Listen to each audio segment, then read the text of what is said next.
so it's time to get started.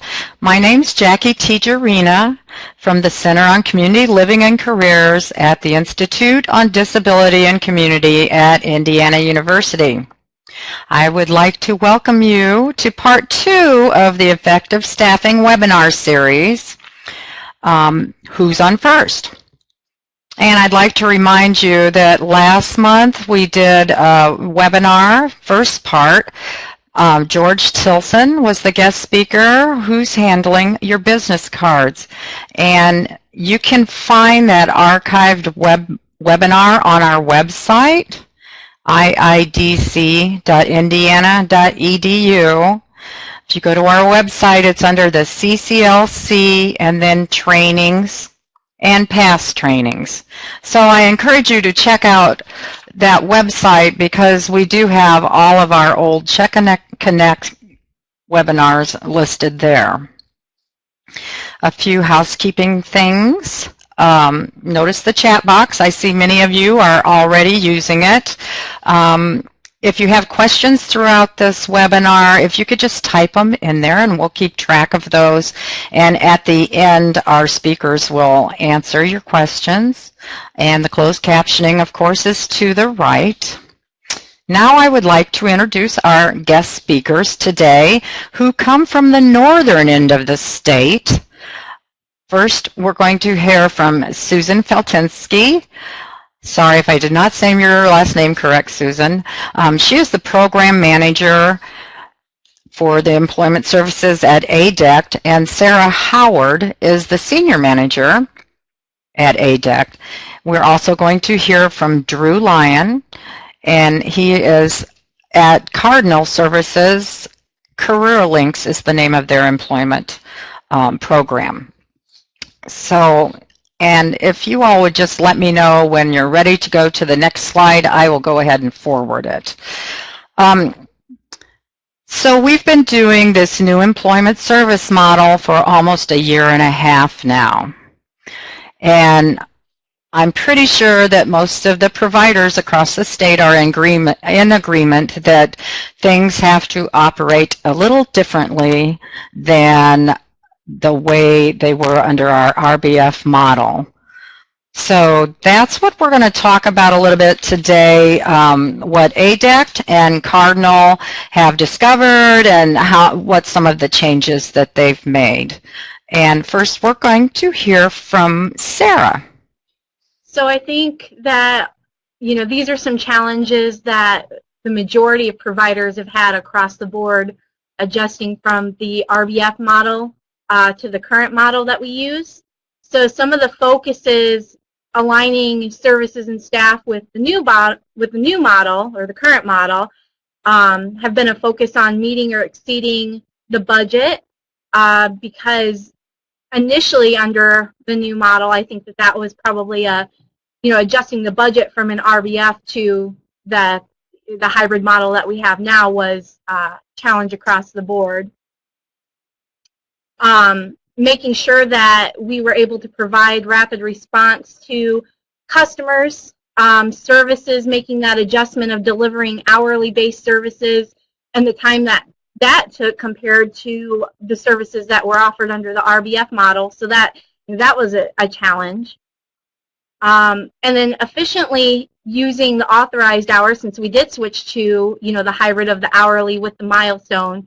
I think we had to get that mindset from changing from milestone services to hourly services and making sure that we were fully utilizing the hourly services under discovery, under supported employment, and doing more with less. So, staff capacity, adjusting staff capacity from the old model to the current model. Not enough staff to accommodate the increased volume of services that were offered under the current model. So that's a little more what we're going to talk about is this, the staff capacity and the staff structure. Ready for the next slide? Ready for the next slide. Okay. We're going to hear from Drew now. Hello, everyone. When the employment service model was rolled out in July of 2015, the way our staffing structure here at Cardinal was, it largely stayed the same. We had one job developer who used to do the intakes for our Tier 1s and Tier 2s, as they used to be called. And instead of doing that, then she took on all of our discovery, including the profiles, as well as doing the intake while still doing her job development responsibilities. And our employment consultants, we largely had it in our mind that they would continue to do the coaching the way they had previously. So we quickly found out that the work was pretty top-heavy for our developer. She was overwhelmed with, she basically did about 90% of our discovery during that time, as well as all the intakes, including trying to build and establish relationships in our community. So we found out pretty quickly that the way our structure was set up with the RBF model was not aligning with what we could do with the new employment services model, which had a huge emphasis on hourly billing. And this stayed the same largely for the first 9 months of the time that the employment service model had been in effect. I can tell you for sure that we used very little supported employment hours for our coaches during this time. So what would happen is anyone that came through with the employment services model and they found a job, we would basically align their timeline with VR along with the milestone billings that were in place. We were still thinking in terms of milestones instead of hourly billing. And so when 4 weeks of employment would hit, our employment consultants, doing what they had been taught to do when they came in, they would stabilize them and they put them in retention, and 90 days later we'd wait until we'd close them. All this time we'd have most significantly disabled individuals who definitely needed supported employment help. They weren't receiving those services. And so what would happen is around the time the 90 days came up and we closed them, we'd put them in extended services. And our services through that are a lot simpler than the ones through VR. We provide a lot less support. So they weren't getting as much support when they really needed it. And we also weren't receiving as much reimbursement because the reimbursement at the hourly rate is a lot lower in extended services. So we were facing a real issue here.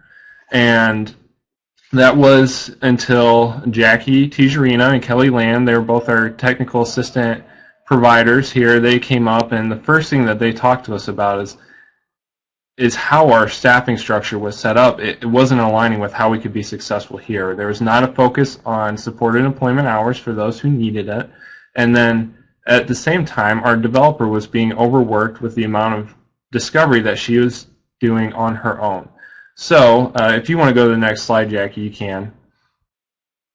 What was proposed is that we would shift our service deliveries from discovery being primarily done by our developer to being switched and added on to our employment consultants or our job coaches. They would take on our discovery, and they would also be in charge of doing the coaching for anyone that was in our VR-related services, and that meant primarily focusing on supported employment and short-term on-the-job support for the individuals we serve.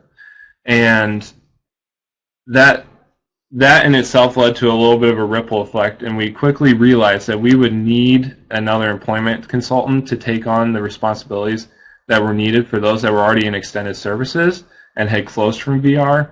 So what we decided to do was hire a part-time employment consultant position to focus primarily on those who were in extended services. And from there, our two other job coaches who are full-time, they took on the responsibility of initiating discovery services with the consumers that are coming on board, as well as providing the coaching for those who were placed out in the community. And that's when we started to see an uptick in supported employment hours being provided.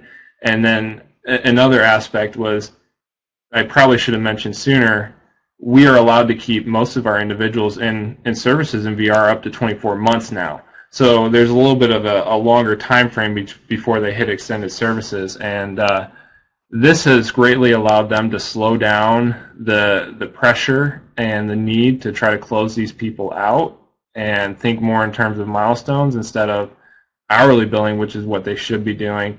And then it has also allowed our developer, who instead is being focused more on doing the actual developing aspect of her job, has allowed her to get into the community more, to develop and set up new relationships with employers throughout our city and our county, and it's really helped us take off to a new direction that we originally hadn't been doing in the first 6 to 9 months of the implementation of the employment services model. And then in the same time, all throughout, we're still keeping track of all the authorizations that we have. We're making sure that administration is ensuring that our billing is being turned in and is correct and turned in promptly when those are needed. And I personally think since we've done this, our relationship with VR is, I wouldn't say taken off, but is greatly strengthened here in our county with the office that we serve, as we're getting more in touch with the way they are trying to push things in terms of the new model. And then it's also made things easier on our staff. I've noticed a lot less stress, a lot more.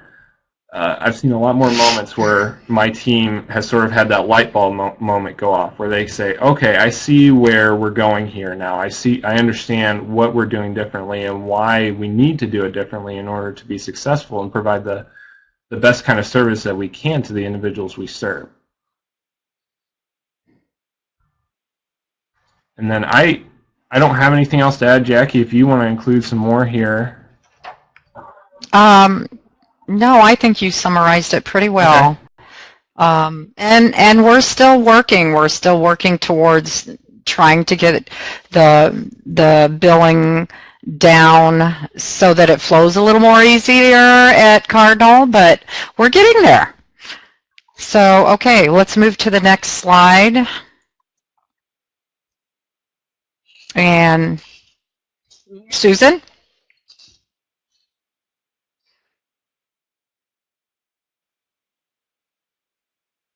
Can you hear me?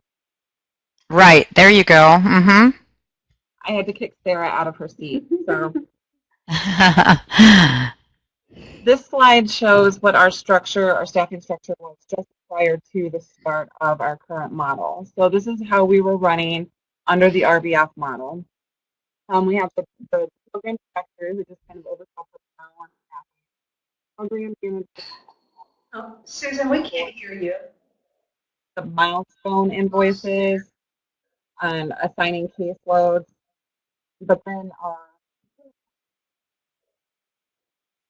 the VR work and like the extended services and community support budget work. So as you can see, we had 3 times as many job coaches doing the CFA. We were very, very top heavy with long-term support.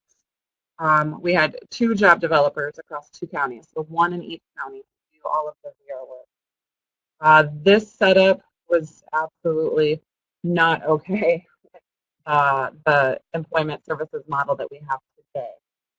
If you go to the next slide, that will show the next setup that we tried.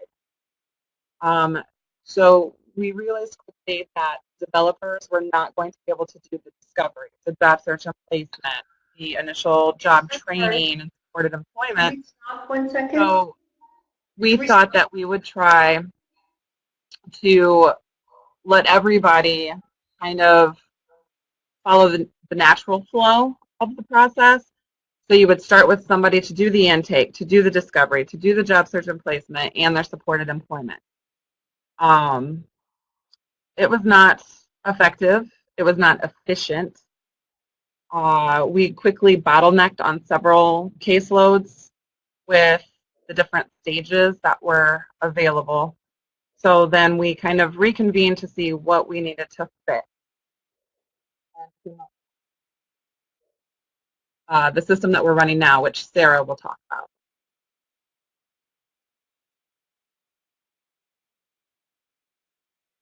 So the way that we have it today is we have basically our director, the VP of Employment Services, who oversees operations as a whole. And then the senior manager position came in, which is what I do.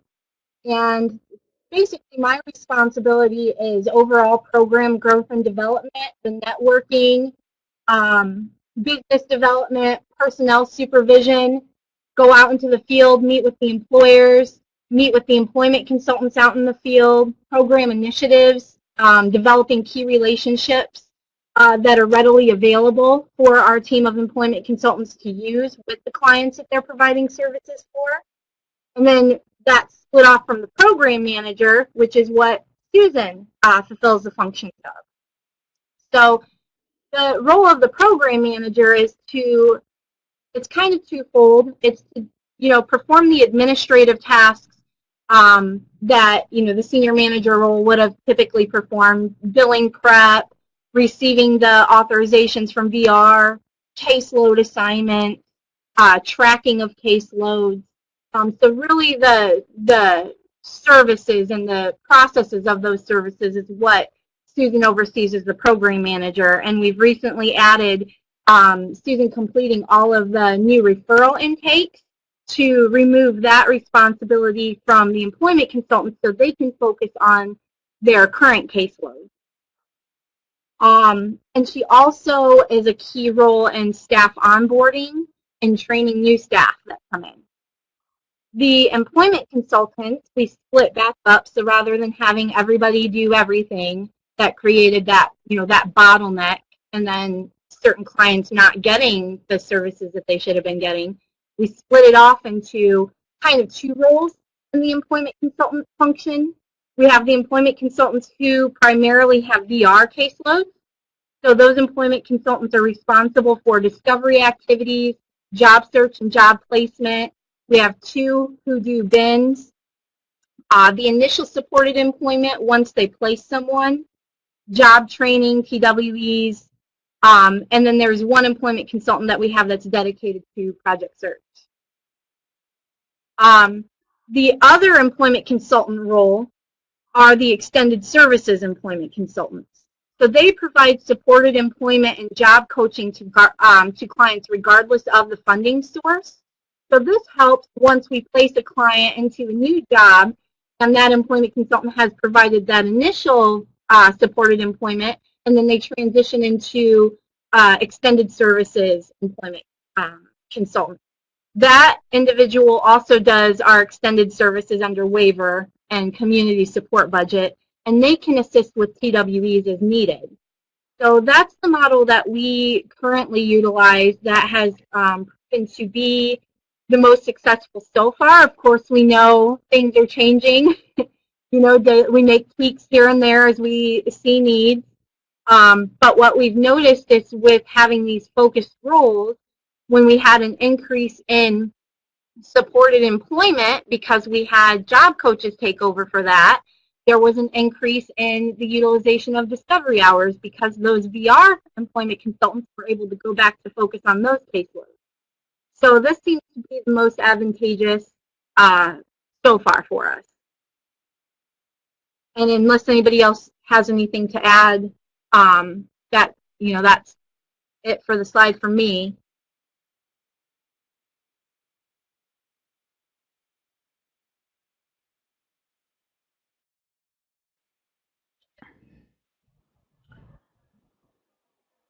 So Drew, I think you were going to talk about this first part of this slide, and I think you talked a bit about how you already made those changes. Yeah, well, one of the first things that we did when we talked about implementing a new structure for our staff was adding an individual, a coach, who would be able to come in and focus on employment, or not employment, extended services for the individuals that we have that had already closed out of VR or who were coming up here in the next few months that are getting ready to close. And like the model says, or like the PowerPoint says, the old model pushed a lot of extended services hours, and when the employment services model took effect, our coaches still operated as if that were true. And so when we made this change, at the time, our two full-time job coaches, about 50 to 60% of their caseload at any given time was focused solely on extended services and not VR-related hourly support, such as supported employment or short-term on the job support. So there was a real lack of revenue coming in from the the type of staff that we would need and that would have the ability to really push for a lot of revenue. And that was the first thing that we really looked at was, can we add a staff or someone just to come on part-time even to focus primarily on that would free up our coaches to focus more on the hourly support that VR was emphasizing at this time. And so pretty shortly after we implemented that, it was within a month we had to hire someone, and that individual is still with us today and has proven to be a tremendous asset to our team, and especially for our coaches, and allowing them to focus more on the billable side of the work that we do. Okay, and Susan and Sarah, did you want to add to this slide? With what Drew was saying about it was really important for us to reevaluate the amount of extended services that our current waiver clients were receiving. In the past, it was, this is how many hours that you have, so we're going to use them. And we never really stopped to ask ourselves, is this the number of hours that the client really needs? So we addressed each of the caseloads and determined that we could actually significantly reduce some of those waiver hours, and that allowed some of the ECs to pick up more of the supported employment hours on their caseloads, and that helped to increase the revenue as well. We set kind of a productivity goal, a service delivery goal really, for our employment consultants, because we do acknowledge that administrative tasks are a part of all EC's jobs, but we wanted them to have at least an 80% service delivery time. And that also kind of helped us determine how are we going to set up caseloads, and that's actually still a big thing that you're constantly figuring out. What is that key number? Or, what's the magic number? In the past, hourly services weren't a huge thing for the VR staff, so never thought about it in terms of hours, but now we kind of had to. So I kind of came up with the number 135 hours is the magic number for caseloads. That's client hours. And we figured that number out because 254 working days, give or take, in a year at 8 hours a day. By that by 12 months, multiply that by the 0.80 for 80%. And you get the 135. So we try to keep caseloads as close to that number as possible by assigning a number of hours to the services. For example, if a client is receiving discovery services, we want the EC to spend at least 10 hours per month with that client. I'd love for them to be able to spend more, but right now the caseloads don't allow for much more than that.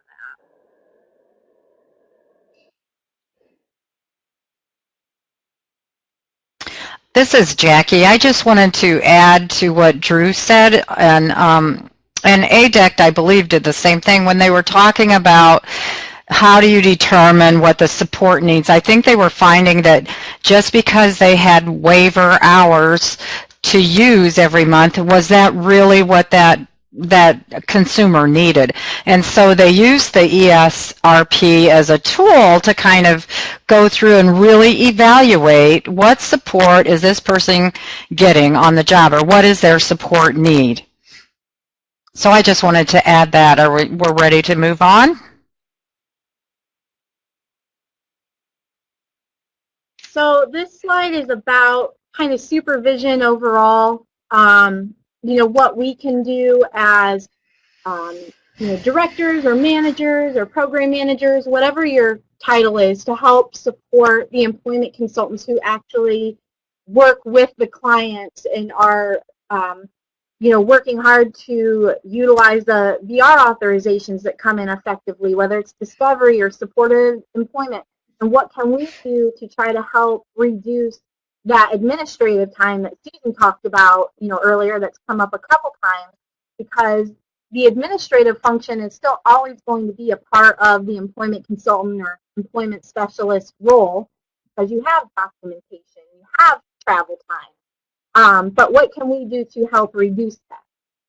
So making sure that staff understand and implement what expectations are of them when it comes to documentation, including discovery profiles, filling out ESRPs, making sure that they have training materials available to them.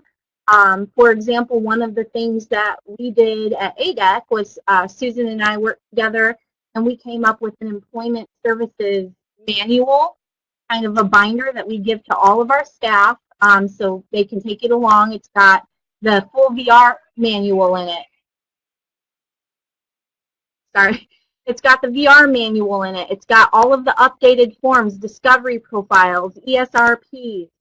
It has service definitions, examples. So that way they always have something that they can refer to.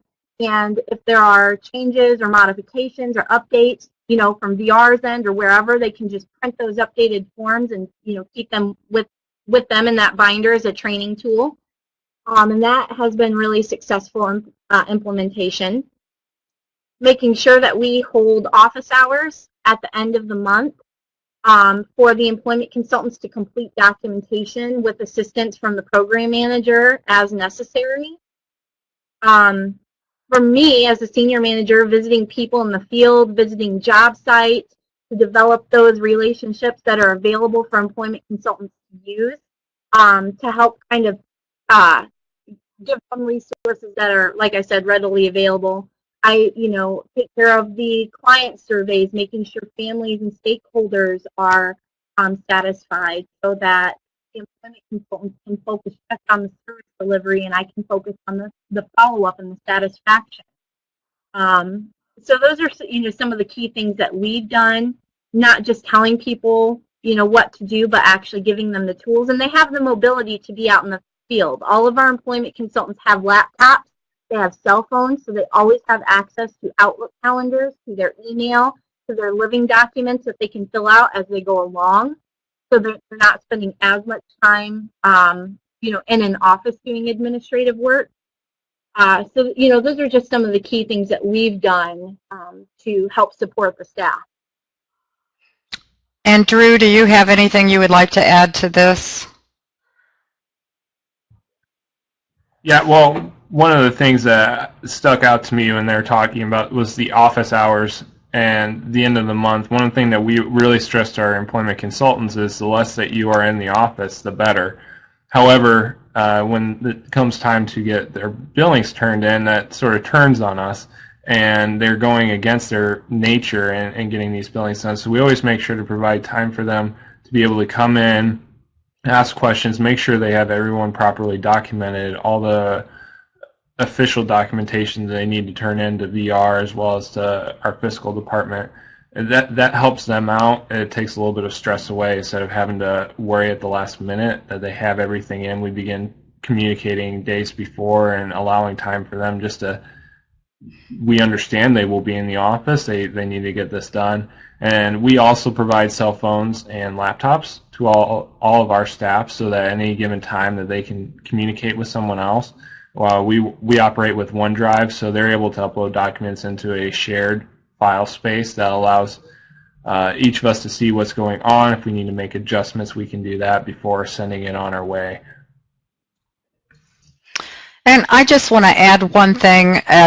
The technical assistance that we have been providing across the state, one of the things we've been doing is pulling discovery profiles and the ESRPs and really doing some quality check, and I think that's a good practice for supervisors to just randomly check and make sure things are looking the way they're supposed to be and just the quality that VR expects.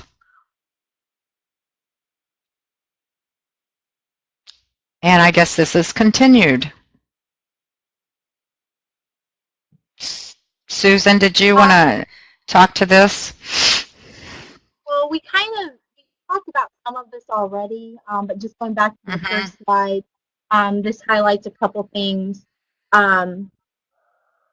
providing the opportunity, so the trainings, like all of our staff have the opportunity, if there is a VR, in service, they're all, when there are new forms and things that come out, they're able to go to those. Trainings down in Indianapolis that are specifically about the discovery process or supported employment. So they are always able to take advantage of trainings and learning sessions, webinars. We have staff on this webinar today, as well as giving us feedback, because they're the ones that know their jobs and their needs best. So they can tell us. We're always looking to them for best practices. Tell us what kind of training you need, or what you want to see, or what you need that you don't have. And giving the opportunity to more experienced employment consultants for kind of a mentorship and coaching role. They take a big part in training new staff and onboarding new staff that comes on. And then the program manager, which is Susan, I'm going to let her talk a little bit about the kind of the quality, the work that she does for quality checking. Don't. Well, I gather all of the billing at the end of each month. I gather that information to submit to our financial department. And as part of that, I review the documentation that needs to be sent for that. So that allows me to look through, what is this ESRP lacking? Is this an example? And then I can share that with the team, and it kind of opens up training opportunities. It also allows me to catch most of the issues that there might be before they get to VR. That leaves Sarah free to do all of the very important kind of community work that needs to be done. Setting up, making partnerships for discovery sites. If she was stuck in the office checking everybody's ESRPs and discovery profiles, we might not have some of the really awesome sites that we have today. And eventually, I'd like to get to the point where maybe the ECs kind of assist with that quality check, are more experienced and long term, because they're going to be the ones that kind of identify, like Sarah said, they know what's going on. They're first in the field. They're going to know when a new form comes out, okay, what makes sense about this form, what doesn't make sense about this form. And they're going to be able to identify where we need to focus our efforts when making the new training process.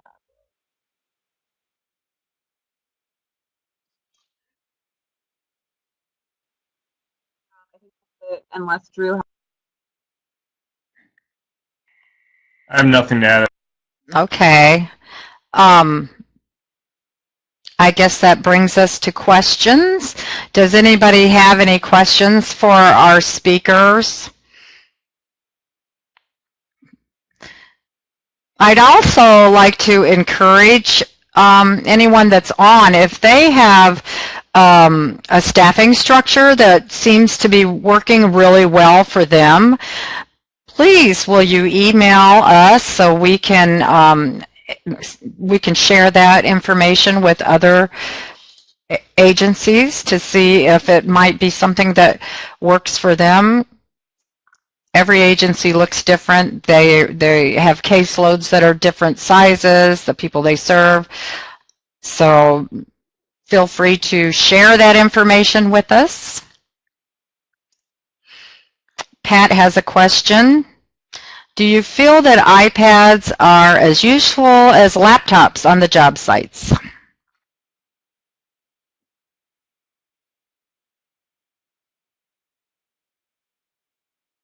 Sarah, were you the one that talked about using iPads? Oh, can you hear me? Okay. We don't use iPads for community employment. The employment consultants don't. I'm not sure, what they would be like compared to laptops. So, unfortunately, I can't answer that question. Daniel, yes, I'm sorry, I meant to tell you, you can download the PowerPoint in the middle pod files to download that very first one, Who's on First. If you click on that, you can download the file. Are there any other questions?